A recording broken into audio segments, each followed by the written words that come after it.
ಕೋಲಾರಕ್ಕೆ ಬರ್ತಾರಂತ ಎರಗೋಡು ನೀರು ಬಸ್ಸಲ್ಲಿಂದ ಕಡೆ ಬಂದಿದೆ.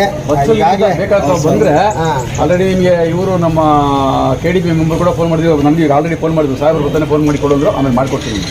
ಈ ನೀರಿಂದ ಬಹಳ ತೊಂದರೆ ಆಗ್ತದೆ, ಹುಳ ಬಿದ್ದಿದೆ. ಬೇಕಾದ್ರೆ ವಿಡಿಯೋ ಇದೆ ತೋರಿಸ್ತೀನಿ. ಅವ್ರಿಗೆ ನಮ್ಮನೇನಲ್ಲ, KDP ಮೆಂಬರ್ ಮನೆಯಲ್ಲೇ ಇರ್ತದೆ. ಈ ವಿಡಿಯೋ ನನಗೆ ಕಳಿಸಿದ್ರು. ಯಾರೋ ತೊಂದಗಟ್ಟ ಮನೆಗೌಡರು, ತೊಂದಗಟ್ಟ ಮನೆಗೌಡರು ಮನೆಯಲ್ಲೇ ಹುಳ ಬಿದ್ದಿದ್ದು ನನಗೆ ಕಳಿಸಿದ್ರು. ನಮ್ಮ ಮನೇಲೂ ಅದೇ ಥರ ಬರ್ತಾ ನೀರು. ಆ ಏರಿಯಾ ಕಂಪ್ಲೀಟ್ ಎಲ್ಲೆಲ್ಲಿ ಬರ್ತದೋ ಎರಗೋಳು ನೀರು ಕಂಪ್ಲೀಟ್ ಬಸ್ಸಲ್ಲಿ ನೀರು ಬಂದಂಗೆ ಬರ್ತಾವೆ. ದಯಮಾಡಿ ಅದನ್ನು ಫಿಲ್ಟರ್ ಮಾಡಿಸಿ ಬಿಡೋಕ್ಕಾಗ ಸರ್. ಎರಗೋಳಿಗೆ ಏನು ನೀರು ಕುಡಿಯೋ ನೀರು ಅಂತ ಮಾಡಿದ್ದಾರೆ ಪ್ರಾಜೆಕ್ಟು, ಅದು ಕುಡಿಯೋ ನೀರಲ್ಲ ಸರ್. AC ಗಾಡಿನಲ್ಲಿ ಹೋಗಿ ಸರ್.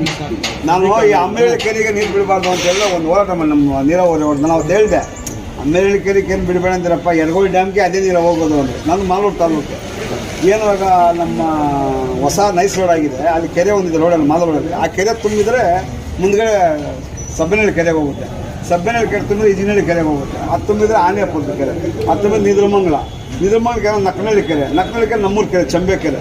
ನಮ್ಮದಾಗಿದ್ದಾನೆ ಕೊಣಶೆಟ್ಟಿ ಹೇಳಿದ್ದು, ಕೊಣಶೆಟ್ಟಿ ಸೀತನಾಯಕನಹಳ್ಳಿ ಕೆರೆ ಆಗಿದ್ದರೆ ಮಾರ್ಕೋನಹಳ್ಳಿ ಡ್ಯಾಮ್ಗೆ ಹೋಗೋದು. ಮಾರ್ಕೋನಹಳ್ಳಿ ಡ್ಯಾಮ್ ಕೊಡೋದು ಎಲ್ಲಿ ಸಲ ಹೋಗೋದು ನೀರೋದು, ಅಲ್ಲೇ ಹೋಗಿ ಸ್ಟಾಕ್ ಆಗೋದು. ನಾನು ಅವ್ರಿಗೆಲ್ಲ ಅವತ್ತೇ ಹೇಳಿದೆ, ನಾನು ಏನು ಹೋಗ್ತಾ ಇದ್ದೋ ಅಲ್ಲ ಅಲ್ಲಿಗೆ ಹೋಗೋದು. ಅಲ್ಲಿ ನೀರಿರೋ ನೀರು ಸ್ಟಾಕ್ ನೀರಿದೆ. ಈಗ ಆ ಸ್ಟಾಕ್ ನೀರು ಏನು ಬರ್ತಾ ಇದೆ, ಒಂದು ಸುಮಾರು ಒಂದು 3-4 ತಿಂಗಳಿಂದ ಬರ್ತಾ ಇದೆ ನೀರು. ಆ ನೀರು ಬರ್ತಾ ಇರೋ ಹುಳ ಕಂಪ್ಲೀಟ್ರು ಬಚ್ಚಲ್ ನೀರು ಬಂದಿದೆ, ಅದು ಫಿಲ್ಟರ್ ಮಾಡಿ ಸ್ಯಾನಿಟರಿ ಮಾತ್ರ ಫಿಲ್ಟರ್ ಆಗಿದೆ. ಹಾಕಿ ಮಾಡೋದು ನಾನೇ ಹೋಗಿ ಚೆಕ್ ಮಾಡಿದ್ದೀನಿ. ಈಗ ಸಪ್ರೇಟ್ ಮಾಡಿಸಿದ್ದೀವಿ. ಇಲ್ಲೇ ನಮ್ಮ ಆಫೀಸ್ ಹತ್ರನೇ ಟ್ಯಾಂಕಲ್ಲಿ ನೀರು ಹಿಡಿದು ಚೆಕ್ ಮಾಡಿಸಿ ಇದು ಮಾಡಿದ್ದೆ.